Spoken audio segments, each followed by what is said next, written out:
Major funding for KPBS Evening Edition has been made possible in part by Bill Howe Family of Companies, providing San Diego with plumbing, heating and air, restoration, flood and remodeling services for over 40 years. Call 1-800-BILL-HOWE or visit billhowe.com. And by the Conrad Prebys Foundation, Darlene Marcos Shiley, and by the following.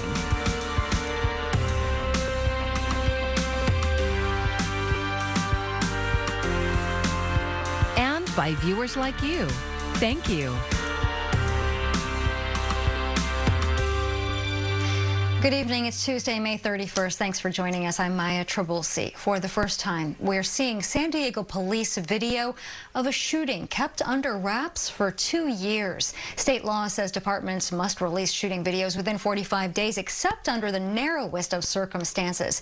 KPBS investigative reporter Claire Tregesser with more and a warning. This story contains graphic images and sounds. She's kicking the glass out of the window. Oh, Lord. Yeah, I don't know if eventually she's going to jump out or something. But just before 10 p.m. on May 23rd, 2020, people began calling 911. 26-year-old Rosa Clara was having a mental health crisis on the 4th floor of an East Village apartment.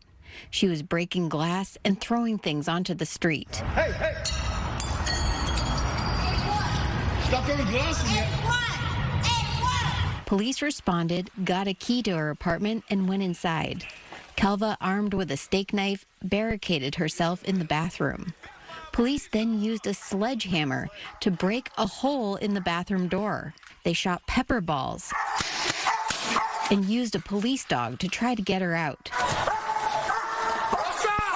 Then they broke down the bathroom door. Officer Andres Ruiz says he thought he saw Calva swing her knife at another officer, and he shot her. It turned out he was wrong, according to the police internal affairs report. That report, along with video and audio from the incident, should have been made public long ago under California law. But they weren't. David Loy is the legal director of the First Amendment Coalition. The point of California's transparency laws is to give the press and the public the right to decide that for themselves and not depend only on the police department's own explanation for why it did what it did. At first, police said the records shouldn't be released because there was an active investigation and Calva, who survived the shooting, was being charged.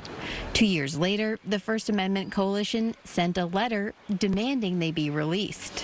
And earlier this month, the department relented. And I hope the city and the police department in particular will take the lesson from this case that they are subject to the California Public Records Act, the same as any other agency. Hey, stop that! In a statement, a San Diego police spokesman said the department releases or withholds all records in compliance with the current laws and mandates. Officer Ruiz, who shot Calva, has also fired on suspects 3 other times, according to police records. He was cleared of those shootings by the DA, as well as for shooting Calva. The police statement said while the shooting was justified, the department continues to review the tactics and actions of the officer to determine if there are learning points which can be incorporated into training going forward. Loy, with the First Amendment Coalition, says the shooting does not seem to represent de-escalation tactics. I think the question that the public has a right to know is, why didn't the officers slow down, take their time, call crisis negotiators, and de-escalate the situation instead of aggravating the situation by bringing in police dogs, firing pepper balls, breaking open the bathroom door. Those do not seem like actions calculated to de-escalate a situation, to calm a person who's clearly experiencing a significant mental health episode. Loy hopes this case will set a precedent going forward so that other records will be promptly released. Claire Tregesser, KPBS News. Homelessness is a major crisis plaguing the country right now. A new bill by California Senator Alex Padilla seeks to change that. He was in San Diego today touring an affordable housing community that could be a model to get people into housing. KPBS reporter Alexander Nguyen was there and brings us this story. A year ago, this is where Albert Zuniga's called home. I was homeless out there, living across the street on Commercial. Zuniga says while living on the street, he spiraled down a dark path that landed him in jail. That was the wake-up call he needed. Through finding the source of my problem, my addiction, I got help for that. And with that, I was blessed with this beautiful home here. Zuniga's is now one of 500 residents at St. Teresa of Calcutta Villa. It's an affordable housing community in downtown San Diego, and the latest effort by Father Joe's Villages to get people into their own homes. Success stories such as Zuniga's are what brought California Senator Alex Padilla to San Diego today. He's introduced a bill called Housing for All to get federal funding for affordable housing. This bill is a comprehensive plan with a vision to end homelessness and secure affordable housing for all across America. And it's a plan that works from the bottom up. He was joined by Congressman Scott Peters and San Diego Mayor Todd Gloria. The mayor says homelessness is a problem that needs a comprehensive approach at both the local and federal levels. This is the kind of big action that we need from our leaders in Washington, D.C. Because make no mistake, this is not a San Diego issue. This is not a California issue. This is a national issue. The Housing for All bill aims to scale up successful programs such as the St. Teresa of Calcutta Villa. It also calls for more funding to get homeless veterans off the streets. The bill has long odds of becoming law, but Padilla says elements of it are already in President Joe Biden's proposed budget. The Housing for All Act seeks $500 billion investment in a different housing programs and initiatives over the course of 10 years. The president's proposed budget calls for $50 billion, so we're actually off to a great start. Alexander Nguyen, KPBS News. As Americans face higher gas, food, and even housing prices, President Biden is tackling the inflation crisis. As reporter Isabel Rosales explains, the administration is looking for ways to bring prices down. Inflation is soaring. Gas hitting record highs, running Americans on average $4.62 a gallon. Milk, $4.01 a gallon. Housing also on the rise. The climbing prices dealing a painful blow to the wallet. The American people have every right to judge our administration and the president's words. When the president says it's his top domestic priority, he means it. And we have to show that to the American people. President Biden zeroing in on the crisis. Federal Reserve Chairman Jerome Powell and Treasury Secretary Janet Yellen joining the president in an Oval Office sit-down. The Fed has dual responsibilities. One, full employment. Two, stable prices. Chair Powell and other leaders of the Fed have noted at this moment they have a laser focus on addressing inflation, just like I am. Americans have slammed the Fed for acting too slowly. In an effort to cool the economy and drive inflation down, the central bank signaling further aggressive rate hikes will come this summer. Critics worry it won't be enough. But recent economic indicators drawing hope inflation may have peaked at a 40-year high in March. Economists warn it could take some time before inflation turns around. In Washington, Isabel Rosales, KPBS News. It doesn't look like we'll see any relief from high gas prices anytime soon. San Diego County has set a new record for the fourth day in a row. The average price for a gallon of regular gas is now $6.08, and that's about 30 cents more than we were paying 1 month ago, and $1.89 more than the average 1 year ago. Bishop Robert McElroy is speaking publicly tonight about his selection by Pope Francis to be one of the Catholic Church's next cardinals. KPBS reporter Kitty Alvarado now with his thoughts and what this means for local Catholic faithful. Bishop Robert McElroy says he was fast asleep when the news broke that Pope Francis selected him to be one of the 21 new cardinals of the Roman Catholic Church. He was awakened by an avalanche of calls, texts, and emails congratulating him. And I thought to myself, congratulations on what? He says he had no notice and hadn't thought this was even possible. I said a big prayer. I mean, I said several prayers because I was stunned and and so shocked by this. He says he's humbled and deeply honored to be chosen and especially happy he can remain in San Diego. He shared why he believes he was selected. I believe the Pope wanted to have a cardinal on the West Coast.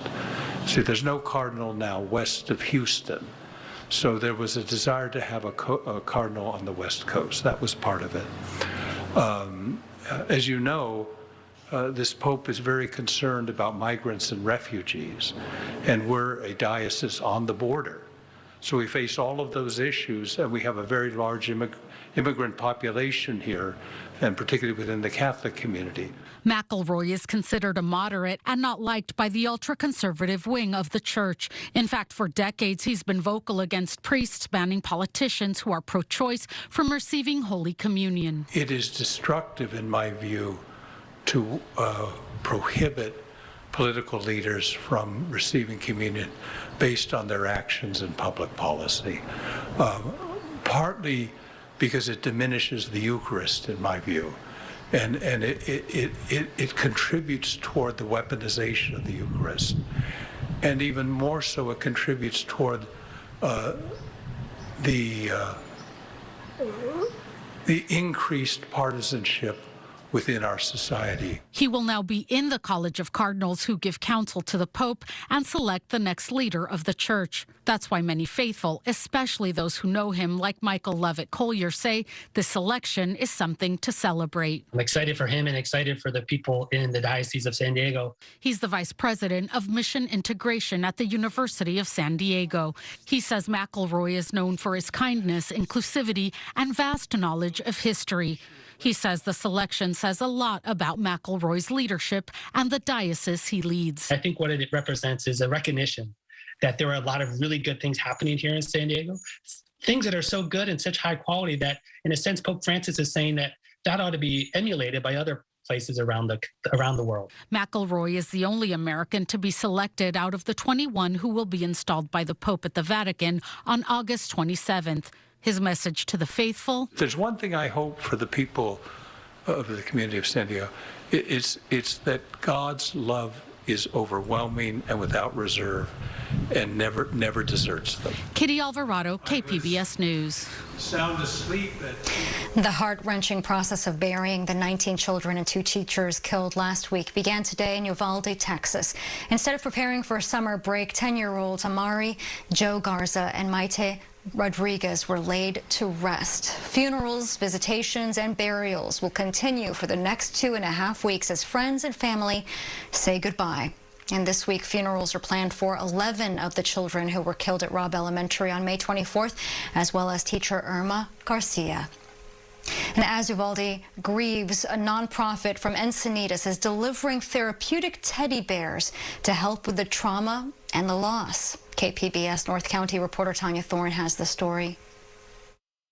We caught Marcella Johnson just as she was about to board a plane headed to Texas. We're taking these now to go to the Civic Center where they have like a rescue and help set up, and we're going to hand out the cubs there. Johnson is the founder of the Comfort Cub, a nonprofit in Encinitas that provides therapeutic teddy bears to anyone experiencing a broken heart as a result of a loss or trauma. Over the weekend, volunteers packed over 900 therapeutic teddy bears for the community of Uvalde. And so we have enough for every student in the school, and we have enough for the staff.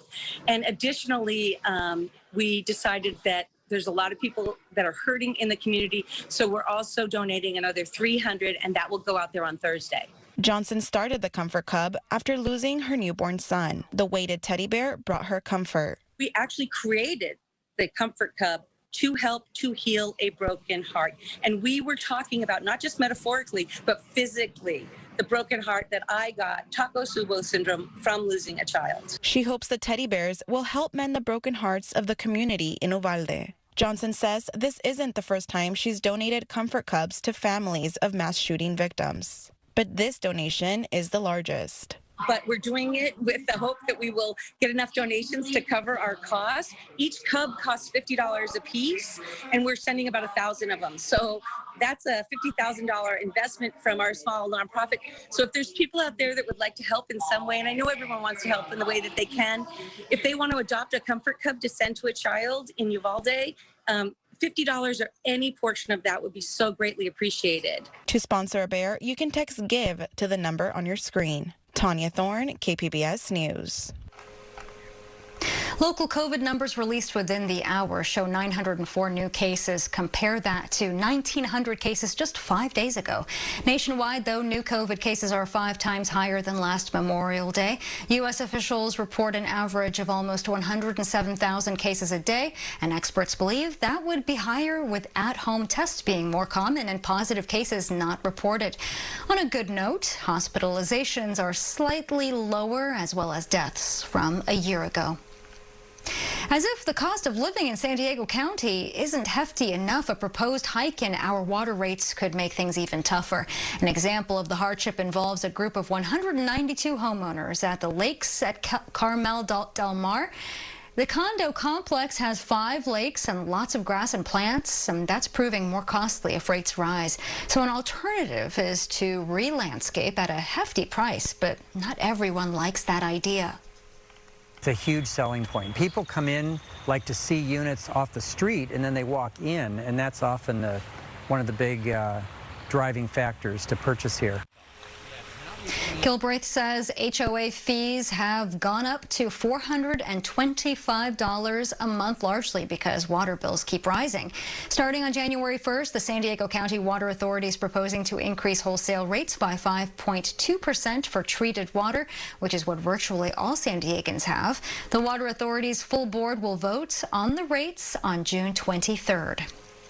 Hurricane Agatha is making history. It's now considered the strongest recorded hurricane to hit landfall in May during the hurricane season of the Eastern Pacific. It came ashore on Monday afternoon on a small beach town in Oaxaca as a Category 2 with 105-mile-per-hour winds. It lost power in the process of moving inland over some mountains. And the U.S. National Hurricane Center says it should dissipate tonight, though it could still cause some flooding.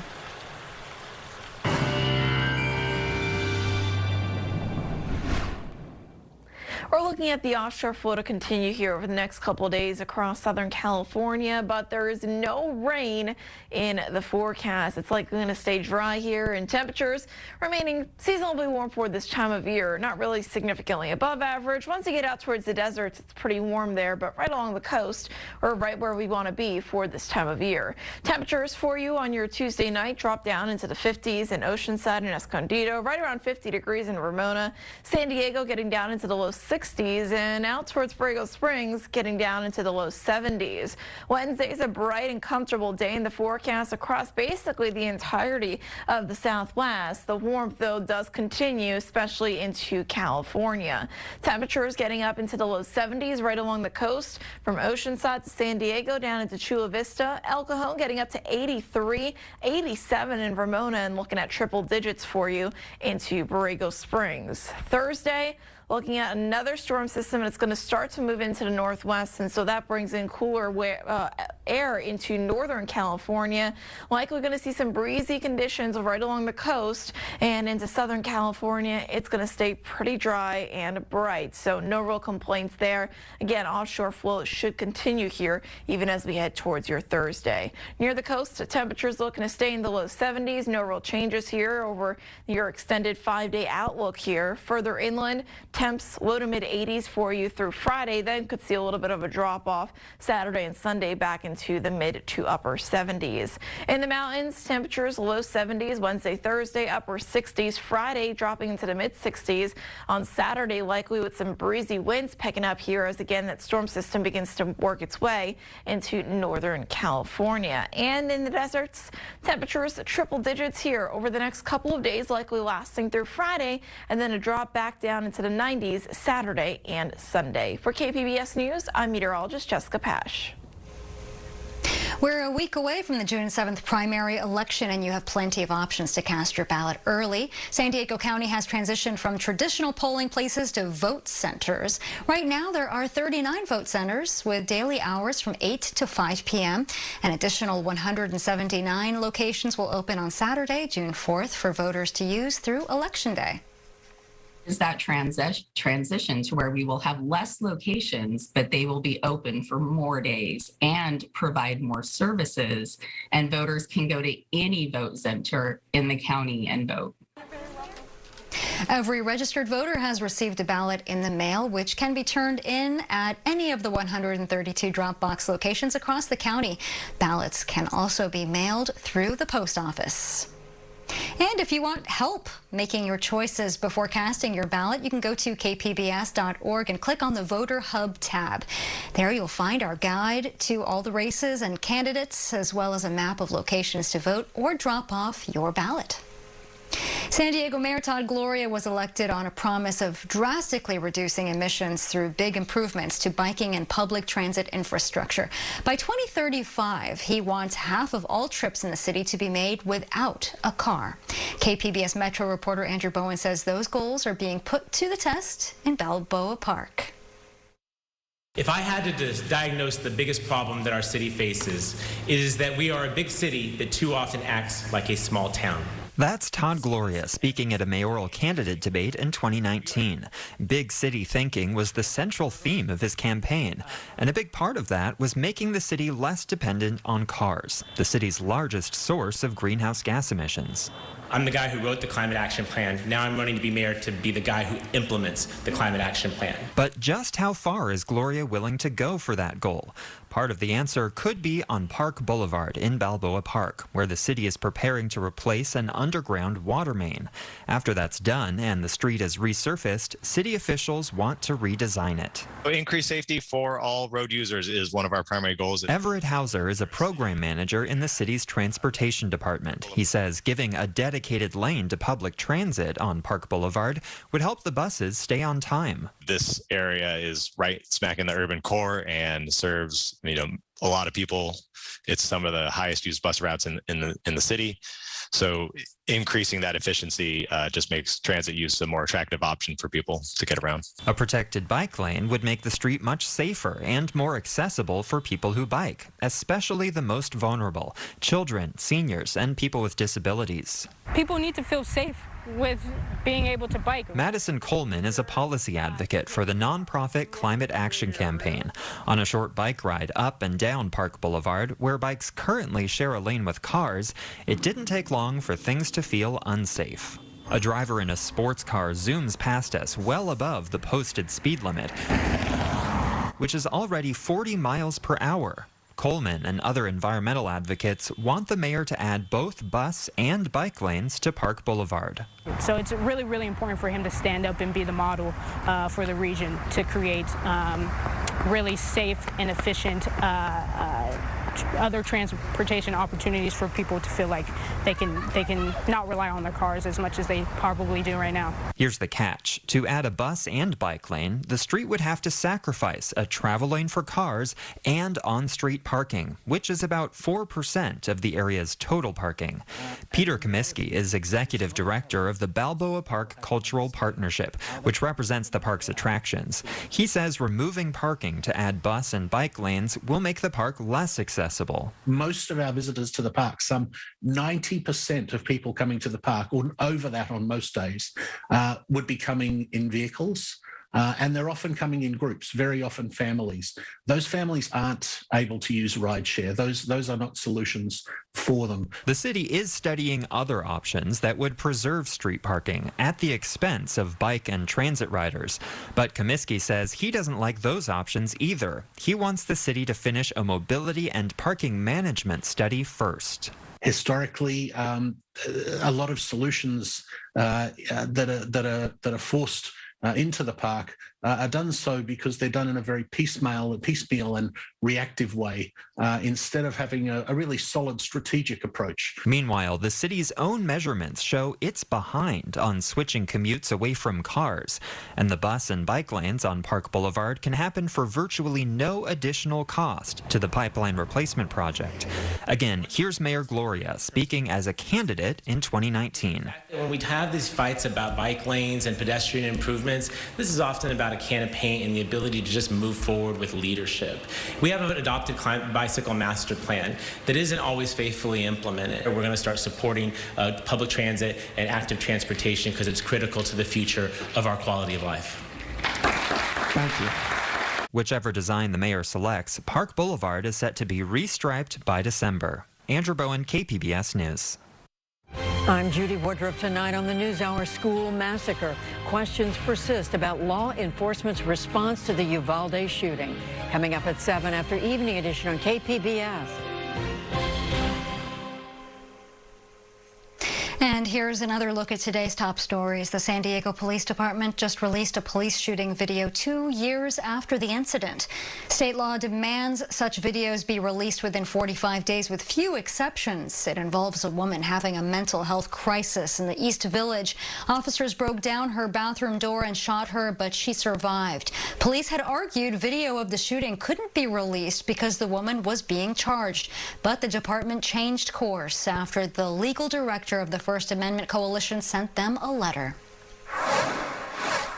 And San Diego's Bishop Robert McElroy spoke to the media for the first time since Pope Francis announced he would be one of the Catholic Church's next cardinals. Bishop McElroy says he's humbled and deeply honored to be chosen and especially happy that he will remain in San Diego. He will be installed by the Pope at the Vatican on August 27th. You can find tonight's stories on our website, kpbs.org. Thanks so much for joining us. I'm Maya Trabulsi. Good night. Major funding for KPBS Evening Edition has been made possible in part by Bill Howe Family of Companies, providing San Diego with plumbing, heating and air, restoration, flood and remodeling services for over 40 years.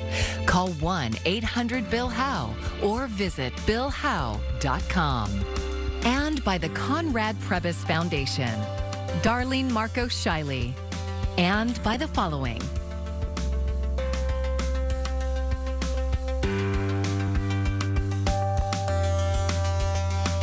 And by viewers like you. Thank you.